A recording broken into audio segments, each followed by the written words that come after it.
हमें एक फ़ोन प्राप्त होता है कि सरकारी दफ़्तर के भीतर कोई वन्य प्राणी घुस आया है। सूचना मिलते ही हमने तुरंत ही वाइल्ड लाइफ़ विभाग की टीम को भी अवगत कराया और स्नेक मैन राजकुमार के साथ मिलकर ज्वाइंट रेस्क्यू ऑपरेशन की तैयारी की।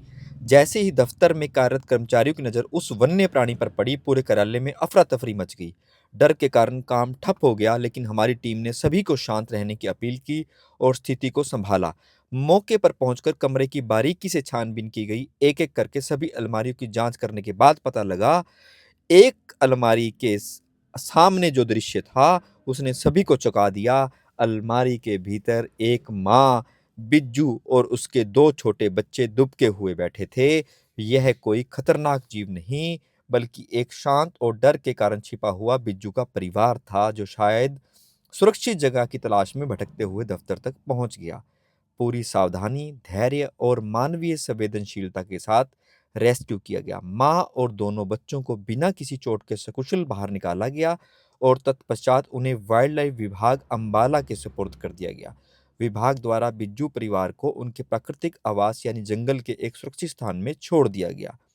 बिज्जू जैसे वन्य प्राणी आमतौर पर इंसानों पर हमला नहीं करते। वे केवल डर या खतरे की स्थिति में ही प्रतिक्रिया देते हैं। ऐसे मामले में घबराने, पत्थर मारने या उस वन्य प्राणी को नुकसान पहुंचाने की बजाय तुरंत हमें अपनी क्षेत्रीय वाइल्ड लाइफ विभाग की टीम या फिर वहां की कोई रेस्क्यू टीम को सूचना देना चाहिए। वन्य जीव हमारी धरती की धरोहर हैं। उनका जीवन ही उतना महत्वपूर्ण है जितना हमारा। उनकी रक्षा करना, उन्हें सुरक्षित उनके घर तक पहुंचाना, यही सच्ची इंसानियत है। हम इस वीडियो के माध्यम से आपको अपील करते हैं, अगर कभी भी आपके आसपास कोई वन्य प्राणी दिखाई दे, तो सबसे पहले आप डरें नहीं, उसे कोई भी नुकसान ना पहुंचाएं, उससे दूरी बनाकर रखें।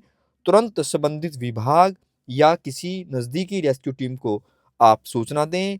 याद रखें, समझदारी और संवेदना से ही इंसान और वन्य प्राणी दोनों सुरक्षित रह सकते हैं। वनों की रक्षा करें, वन्य प्राणियों की रक्षा करें और प्रकृति की रक्षा करें।